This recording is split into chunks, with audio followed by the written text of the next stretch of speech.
That's why insurrection is the wrong term for what happened on January 6th. I would say insurrection in Portland, as it is applied legally in that local laws are not being followed, that is a legal insurrection for which the president can invoke the Insurrection Act and call on the National Guard to go shut down those riots. Yeah, So the police led the J6ers in. Like, Right. there's all that video of them actually giving them a nice tour. Unlike in Portland and other places where they took over streets and set up camp, killed innocent people. Some entrances had a different dynamic, right? Those people were Antifa and red hats. I want to say for the record, since there's 100 million people listening or whatever it is, I do want regime change in Iran in a peaceful manner in some sort. And I'm very happy with this announcement of a ceasefire. Although I said I don't believe anything coming out of their mouths, I'm very happy to hear it regardless. I think it's a very good diplomatic move. I know that Putin at first was like, I think we're going to help Iran. We might help them get a nuke. At least this is what I was reading these reports. And then later he's like, actually, we're just going to help them. It wasn't diplomatic. Putin. It wasn't Medvedev. Oh yeah, it was Medvedev. And then they just kind of walked it back, and they're like, we're gonna help diplomatically. They just wanted to solve the problem. They don't want to blow stuff up. And bringing it back to moms real quick, like, I don't really care all that much about the nukes, honestly. I care more about sending our children to war, and like that's the possibility of this when it was possibly escalating, and it still could, and sending kids to war. Yeah, look, very, I have very upsetting. 2 sons, 24 and 17, so they're both ideal candidates. Prime fighting age. Yeah, if there was some kind of draft. But I still, personally, I can't speak for my, all 130,000 Moms for Liberty members at the moment, but personally, I still support what happened. That photo, it's not up right now, but the photo of President Trump walking out with Marco Rubio behind him, and what I'm talking about was really, well, that's part of it, but you see Pete Hegseth even behind that. You see all 4 or 5 of them standing there.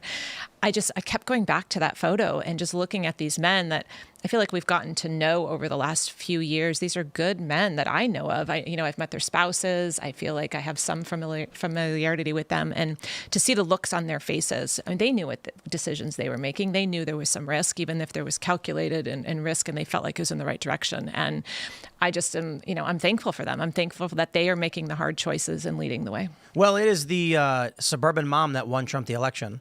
Now, we can always point to a different demographic and say they're the ones. But we know is that Trump was trailing among suburban moms in 2020, and then they shifted rightwards in 2024. I think the gender issue played a large role in that. If you're going to give me a second to talk about it, I'd be glad to talk about what we did. And we did it in 4 swing states, Georgia, Arizona, North Carolina, and Wisconsin. We focused in on about 250,000 women that hadn't really voted in 4 years in those states. And we went and targeted them for 6 to 7 months. Hyper-local issues, Mr. Jones in your local school down the streets wearing a dress in the 5th grade class. Did you know? Make sure you vote up and down the ballot against people that are supporting this. Make sure you know that the Biden administration rewrote Title IX to allow this in that school. We sent them texts. We handwrote postcards, thousands and thousands of handwritten postcards, knocking doors, all those things. Long story short, in those 4 states, we turned out an average of 93% of those women, about 250,000 in each state. That's over 800,000 women that wouldn't have traditionally voted in an election turned out to vote. I think angry moms definitely helped win. I mean, you saw everything that happened during lockdowns with kids. Oh, they were mad. School closures and all that so mad. stuff. Where were you in the past few years? Were you always a Trump supporter? I have voted for Trump traditionally, but I'll admit in 2016, I walked into that voting booth not going to vote for him, and just... You're going to have to leave the show now. I'm sorry. I'm sorry. Then come I didn't vote. I didn't even vote that year. Well, then what do you got to say about me? I stood there and I was going to go third party. And this is a little bit of a crazy story. The only other time I voted third party was the Bush-Gore election.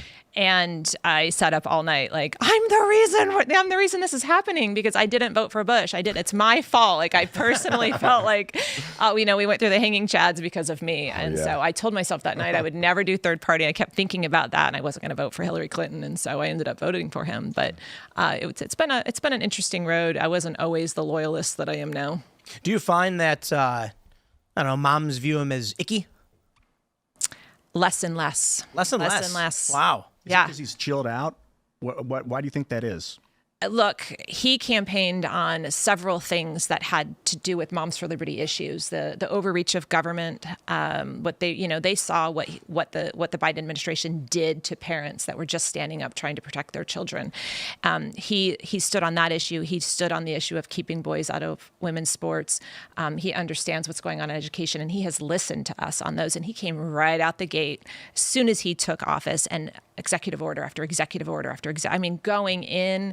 Look, we are just women. We're strong, independent women. But to see someone stand up for the issues that has the power to do something about it, and to see him stand there and do that on our behalf to protect our children, he's got our support hands down. Women are coming over left and right because of that.